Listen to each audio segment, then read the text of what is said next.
Andy Eigenman at ang kanyang dalawang anak na sina Lilo at Koa nandirito na ngayon sa Manila. Bago ang lahat, huwag niyong kalimutang mag-subscribe at pindutin ang notification bell para maging updated sa ating mga susunod na video.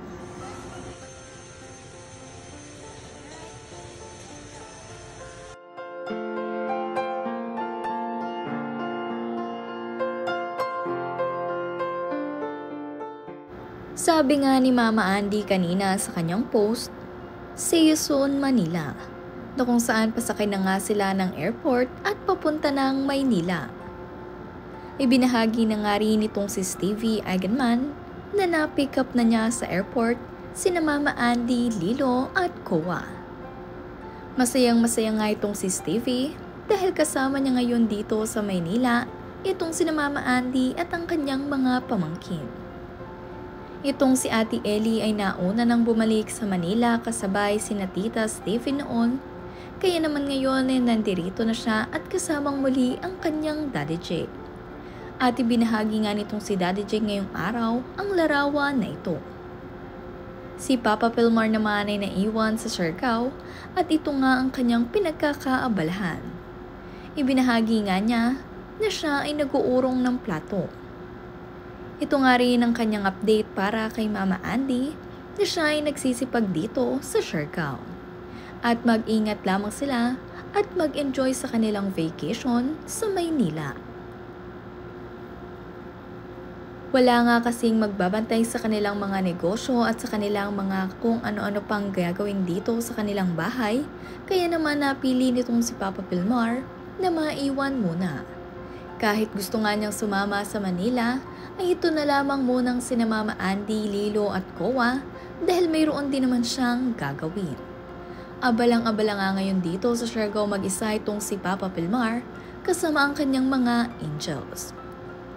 Ang una naman nga ang ginawa ni na Mama Andy paglapag ng Maynila ay kumain dito sa kanilang paboritong restaurant na Yabu. Paboritong-paborito kasi ni Lilo at Koa ang tongkatsu, maging ang fruits nga dito kagaya na lamang ng pineapple at watermelon. Mahilig kasi sa fruits itong si Koa at anli nga ito, kaya naman perfect na perfect ito para sa mga bata.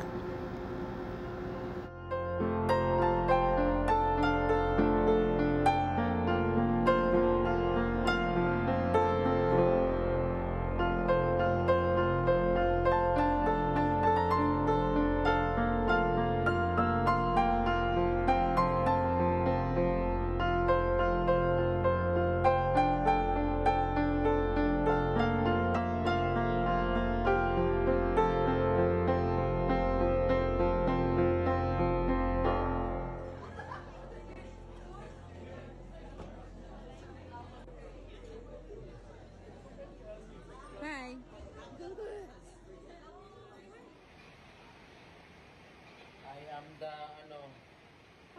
DG assigned for today.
Masayang-masaya nga rin na ibinahagi ng kapatid ni Mama Andy na si Stevie na binigyan nga rin siya ng kanyang kaibigan ng mga tape na kung saan magagamit nga nila ito para sa kanyang art.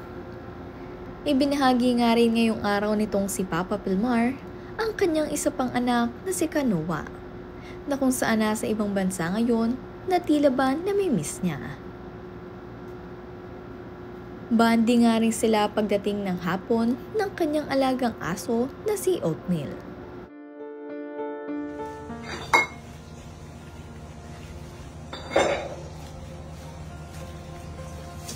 Ligo gani sa bugoy.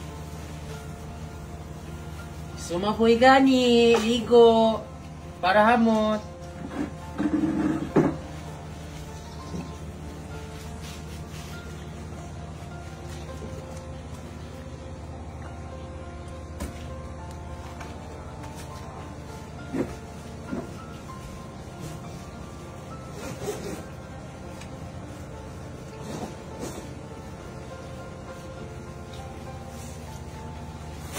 Walang itlog. Para mahamot paglaki pa ni itlog. Agoy! Yan, yan. Yan pa. Pinapantig ko pa. Ibinahagi nga rin itong si Papa Pilmar na itong si Lilo at Koa ay matyagang nag-aantay sa kanilang flight. At kung mapapansin nyo nga sa video, ay kumakain ng noodles itong si Lilo. Habang ito namang niyang si Koa ay panay ang daldal sa kanya. Excited na nga ang mga bata sa kanilang pagbalik muli sa Maynila at upang makita na rin muli ang kanilang mga kamag-anak at ang kanilang Eigenmann family.